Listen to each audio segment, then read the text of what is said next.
What is going on, everybody? Zach RC here. Welcome back to the channel. Welcome along to episode number 5 of my F1 23 Breaking Point Story Mode playthrough. If you guys have missed the last episodes, make sure to go check those out before you see this one. Get yourself caught up on the story so far before we push into this next chapter. Looking forward to getting this one underway. So pushing on now from our last episode of the Dutch Grand Prix onto the Japanese Grand Prix now. There are only a handful of races remaining in the 2022 campaign. Konner Sport are still looking to make their mark on the sport during their first season as part of the F1 grid. Hey boss, got another one for you. Okay, so we've now got some results from the decision we made a couple episodes ago based on the sold out merchandise issue. So we missed some key sales the past couple of Grand Prix due to stock levels, but demand is still high, so pre-orders for future stock are looking fantastic, which is always good to see. So we'll have a quick look through here before we go to the race itself, look at the news, interview there for Davidoff Butler, of course the owner of the team, and speaking of which, in he comes on the phone call, so let's see what he's got to say. Davidoff? Connor, just thought I'd call for a catch-up. Wait. What time is it where you are? Doesn't matter. I wanted a report before the race. Ah, right. I did ask them to send across all the data to you. Perhaps they forgot. I'll make sure to, No, I got it all here. Busy man, Andrea. I don't have time to read all that. How's it all look? The car is running well, data's solid. The whole team seems confident, and based on the forecasts, we're sticking to the original tire strategy as we discussed. So, we'll see. Good. And the boys? Keeping to themselves, so no fireworks. Aiden's been a little quiet, but that's usually a good sign before a race. And Devon's... I've already spoken to Devon. He's good to go. Oh. Right. Well, keep up the good work. Good luck, and I'm sure we'll speak after. Well, that was a decent little phone call there with Davidoff. Of course, wants to know just what's going on at the team going into this Japanese Grand Prix. Just read through the articles here. So there's one there about the cost cap issues from last season with Aston Martin and Red Bull, and the confirmation here of Oscar Piastri and Pierre Gasly signing for Alpine as well, and the preview for the race. So Suzuka, where champions are crowned. So of course Suzuka used to be the last race of the season. A lot of places in real life, this way Verstappen secured the title in 2022. So we'll be looking to do that today. I'll have a look through social media. Anyone read the old man Butler interview? Not wanting to talk about his son. No one of Devon's on the bounce this season, so a tweet from Arrow there just about the Davidoff Butler article that was at the top. We read through as he was on the phone to us. So 2021 season drama keeps coming back to haunt us about the budget cap there for Red Bull and Aston Martin. It's been a year for headlines. Can't wait to see what Konner Sport gets wrong next. Hopefully there won't be anything wrong today. We can just have a standard race, which would be a rare sight for Konner Sport this season. Has been the best of the first campaigns for them here. Keep on scrolling through here. Well, the car has shown itself to be temperamental. It's shown up at times. Fascinating position for Konner Sport heading into next year. So that was based on a decision in one of the last episodes regarding do we focus on just the 2022 car, the 2023 car, or both of them at once. We chose to focus on both of them, if I remember correctly. So coming to the tail end of the season, time for some midfield madness. Looking forward to seeing where Konner Sport end up after this one. In the same place as ever, arguing with each other at the back of the grid. Hopefully that won't happen. One here from Crofty about the signing of Gasly, and then one for De Vries AlphaTauri as well from the Casper Ackerman fan page. Nice to have another Dutchman to keep Max Verstappen company after Ackerman retiring last year. Can't believe we're almost done with another year of F1. Who can finish strong in the remaining races? And one from Devon Heaven. Konner Sport Surge. Devon is still the GOAT. Hashtag Butler. So, I mean, hopefully we can beat him today as Zane Jackson. Have a look through the emails here. Car report, a car update. So we're in with good days at the moment. So if we go to the tire strategy, we're planning the boys will be home in no time. See you on the other side. So it's looking good for this race, to be honest. I'm hoping this will be the day. And then one from Casper here in the interview. About the interview with Butler Senior. I heard some stories, but is he like that all the time? No wonder Devon's like he is. I mean, you can definitely see the comparisons between Davidoff and Devon. You can definitely tell that Devon is Davidoff's son. One from the operations manager about the team dinner. So hopefully, if things go right in the race today, then that'll be an enjoyable dinner for everyone who gets involved. And one more email here just underneath about the weekend preview from Mark. So it should be a little attachment here as well, with the championship standings. So Aiden in 13th in the Drivers' Championship. So given Konner Sport's fortunes, I wouldn't say that's too bad at all. So we'll push on now into the main race. Before we do that, one more decision to make with Andrea O'Connor. So this is regarding the Throttle Zone movie filming for Aiden. As is usual with the movie industry, there's been a delay in production, so which clashes in with just after the Spanish Grand Prix race weekends. Clash with a scheduled mid-season testing day in Catalonia. Davidoff is keen we allow Konner Sport to get as much exposure as possible and stick to the filming schedule, but we can't really commit to both. So what should we prioritise? Do we prioritise the film or do we prioritise testing? Now, from the team's perspective, of course, marketing means nothing when compared to results on the racetrack. So I think honestly, the best thing to do here is focus on testing. So we have to cancel the film appearance, unfortunately, which is unfortunate because it would have been a nice little road to go down. But that has to happen, and our performance goes up and our reputation down, unfortunately. So on to mid-race now for the Japanese Grand Prix. A solid start to the race. He's aided on pace for one of his better performances behind the wheel of the Konner Sport car. Okay,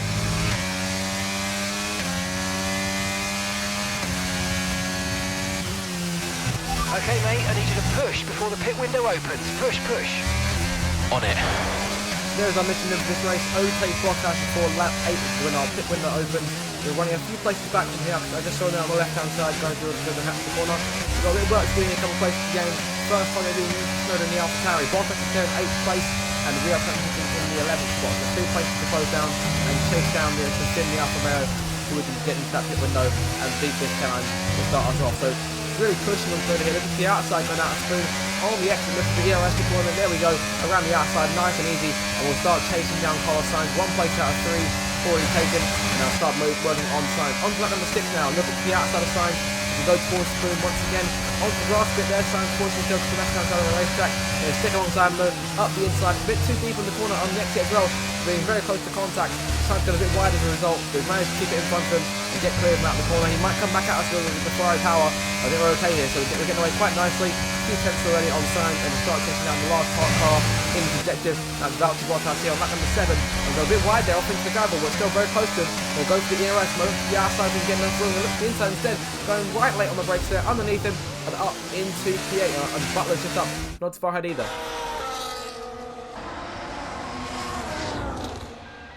Another pit stop here at Suzuka. This time it's Aiden Jackson coming in. He's been making steady progress today, and Konner Sport need him to. They desperately need some results, and they could do without this. And look, there's chaos in that garage. Absolutely, only 3 wheels on the car at the moment, Crofty. Aiden Jackson looks on in despair. Here comes that spare wheel now. That's a long, long time to wait, just sat in the cockpit. What is going on down at Konner Sport?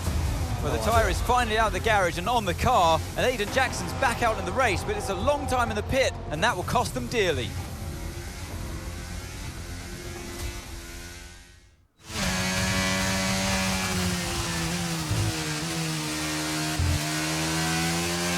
What was that? How many places did I lose? Okay, try not to worry about that, Aiden. Just focus on the race, get your head down, and let's put it back. I'm sick of this! I can't help but notice Aiden's obvious frustration there. So our target's been updated. That's to reclaim 8th place by the end of this Japanese Grand Prix on a fresh set of soft tyres now, despite the time lost in the pit lane. We're actually even further back now than we were when we started the challenge. The target's set to reclaim 8th place, and the bonus is to finish ahead of our teammate Devon Butler. We get right to work on that. Lap number 9, chasing down the AlphaTauri of Pierre Gasly. They're trying to pass both the AlphaTauris in this Grand Prix today. Closing in, like we're going to boss that's a couple of laps ago. Look to the outside, they're going to get a bit around the corner, avoiding the gravel, and late on the brakes around the Frenchman.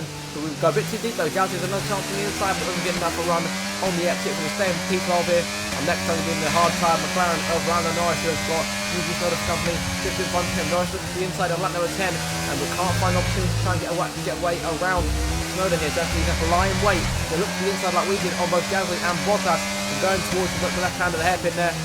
He's got the nose in front, but he's still there side by side with the AlphaTauri off the corner. He needs a better drive off, and he will get the better drive off. There goes Tsunoda falling back. He takes off the inside and reclaims the 11. Now starts working on Lando Norris in the next couple of corners. Only a few places away from our objective here. But we can see Bottas is so away. He's got 3 seconds in front of us right now. As we go through the spoon, a bit too deep in both entries to the corner, but on the exit we get a good enough run to try and take on our compatriot Lando Norris. Closing on all the time if we head towards the track to 130i. I don't want to try and go side by side to there. That's to bide our time there. They look to the inside, but they haven't got enough ERS to get our nose in. Bide our time to the corner. Running very close back out McLaren, and look at the inside into the chicane. Okay, the last information on Sainz. They've got some kind of mechanical problem. Norris 50 people onto the curb there. We've gone away with it a bit loose on the last corner. Good traction down the hill though. I'm up into P10, so 2 more places now for our objective. Carlos Sainz has mechanical trouble according to Mark on the last lap, so now we've got a better chance to focus on him. We go towards 130R, once again out of spoon. the ERS Gap to your redeployed, teammate ahead keeping an eye on the is teammate gap all the time. 5.1 seconds. They're on old medium. This time of sign just found that we did on Norris. So the time This last is lap on the was inside and 1 charge minute, through up into P9. Now 37.6. broadcast our last target. Now, in order to 2 beat laps this left. challenge. Next time We'll by wrap will the be your final lap lap. of the race. We're closer in massively. We'll go to the inside here, going towards the next right-hander. Already in front of him, we're going to force him away. And now he's 1 place away from our bonus objective. In order that we've got to pass our teammate Devon Butler, which could be the biggest challenge of the race today. So pushing on to the last lap of the Grand Prix now, into the chicane, about to take the bell lap. Look at the inside of our teammate there. He's got the nose in front of us, so he's trying to go over the curbs like Norris did too easily. He's still sitting right there behind him. He looks to the outside, getting the ERS down the hill. They're very better than Alonso-esque finish here, but it's still 1 more lap to go. Okay, If it was still 1 lap then, I'd be very frustrated. Pushing Devon to the right hand side of the track there and trying to get clear of him before turn 1. We do get clear of him before turn 1. We're up in front of him now. We've got the bonus objective, and that's all we need right now. So to come to the last couple of corners here to close off this one. We've managed to come back from P13, but a shoddy pit stop there. It's cost us dearly. We could have even more points today had that not happened. But regardless, P7 and in front of Butler as well. Crossing the line, good race for Aiden Jackson, but again, ruined dearly by that pit stop. All right, race over. Take care of the car on the way in.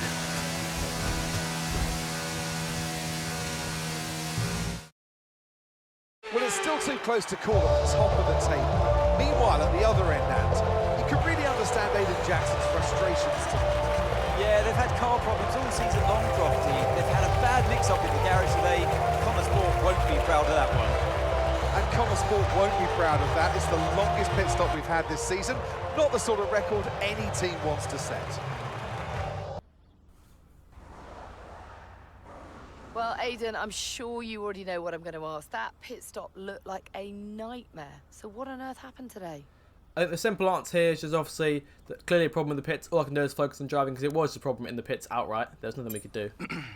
I guess the truth is, Natalie, the only thing I can focus on is my driving. There was clearly a problem out there today, and I'm sure we'll find out what happened. Next question? Well, there is a lot of talk on social media about whether Devon is actually getting preferential treatment by the team. So do you think, is there any truth to that, or is it an unfair assumption? To be honest here, I think we'll use the opportunity just to play around and just violate Devon a little bit, so we'll go for a bit of preferential treatment based on his current performance. Devon struggles to keep up sometimes, so maybe you could use a little preferential treatment. No, I'm joking. Whatever helps Devon helps the team. It's fine. Well, Aiden, the list seems to get longer. Car reliability, you and Devon bumping wheels, and now issues in the pit lane. Huge mounting problems at Konner Sport. Has there been any talk at all about what the team might do next season, considering that you and Devon just don't seem to get along? There's been no real talk about next season so far in this little playthrough, so I think the fairest thing to do right now is just keep things focused on the teams. We'll go to the response on the right. Yeah, I've been thinking about next season. But who knows what the future will bring. At the moment, it's all about Konner Sport and bringing in as many points as I can. And finally, I've got to ask you about this. It has been reported that Mercedes have agreed a deal for George Russell to play a small part in the latest Throttle Zone movie. What do you make of that? So this is obviously the movie that we were going to star in, but not going to happen now due to testing. So yeah, that sounds like a great opportunity for him. The Throttle Zone movies, they're amazing and they have such a massive fan base, so it's great to see them acknowledge F1 in the way that it should be. And I think George is the perfect pick, so can't wait to see what he does. That's great, thank you. So that's the interview sorted. Then obviously, after not the best of races, they're in Japan. So an untimely pit stop error costs Aiden valuable time at the Japanese Grand Prix, which only serves to stoke his frustrations with the team at Konner Sport. So back now in Aiden's driver room for the first time in a couple episodes. Stuck in the pits, the latest F1 team just can't catch a break. Oh, phone call coming in, and it's from Davidoff. Right, here we go again. Talk to me. About what? You saw the race, right? What is there to say? Thought you could do with blowing off a little steam. What is even the point in wasting any more energy? If it's not the car, it's the team. If it's not the team, it's the car. No one seems to care how much effort I'm putting into all of this. Which is why you need to double down. Listen, I promised I wouldn't say anything, but the top three are talking, Aiden. What?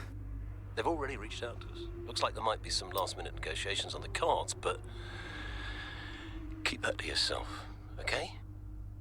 Yeah, of course. No doubt there'll be some wrangling. You're contracted for another season, but you're tenacity has been noticed. Wow, I don't know what to say. Don't say anything you're not supposed to know.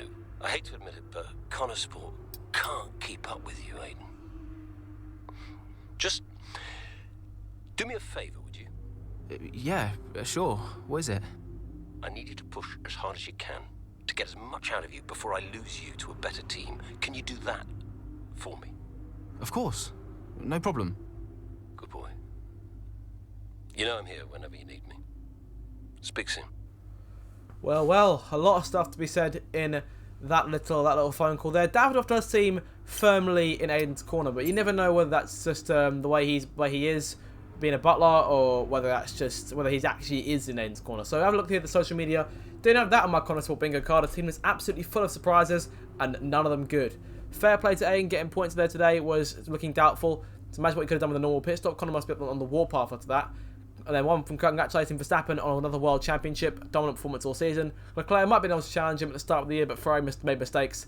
And of course, one from our interview response. Jackson saying Butler struggles to keep up. The Konner Sport drivers are nothing if not entertaining. So that's our little joke there we made in the interview about Devon perhaps needing some preferential treatment in order to keep up with us. Because we've been beating him a fair few times this season, save for the issues. Some of these just more about Aiden and Devon, and one down there about Verstappen winning the championship, which we'll see a few of here over the course of this little bit. And then what to us, two-time champion Verstappen, hashtag Red Bull. And there's very few social media messages for this race. So we're looking to the emails now. So an apology from the head mechanic Phil Padgett. I know I don't usually mail you directly, but after what happened today, I just wanted to apologise personally. The whole garage is upset about what happened out there today, and personally, I'm furious. Rest assured, I think we've isolated the problem. We're making sure this never happens again. So that's a good thing. So pleased that hopefully you won't do that anymore. A reminder on dealing with the press. Hey, all, after what happened today, it's likely we're going to get a lot of press interest, perhaps even approaching departments that aren't usually press facing, so that could be an issue. So just a reminder, each head of department has the full guidelines on press protocol. I like these emails in particular. They don't serve much to the actual story, but they help with the immersiveness of the fact that this is still an F1 team and not just Aiden's emails. Aiden, we missed out on Nigel Mansell's racing gloves. Oh no, so of course we went that auction earlier on in the season and we missed out on them, unfortunately. The winning bid went for 5 times the estimate, which is double what he wanted to bid on it. And one from Brian here. What was that? Hats off for keeping your cool and getting back into the race. Those seconds must have felt like hours. Would you believe I nearly missed it? I was spending a week in the Costa del Sol, and I never realised how hard it would be to find the bar that was showing the Grand Prix. Retirement life, eh? I've been sending you postcards too, and imagine they'll be there when you get home. So there we go, that's all the emails. And with that wraps up another episode of the F1 23 Breaking Point playthrough. I do hope you enjoyed it. If you did, make sure to like, share, and subscribe for regular Formula 1 content. And until the next video, I shall see you next time. Goodbye.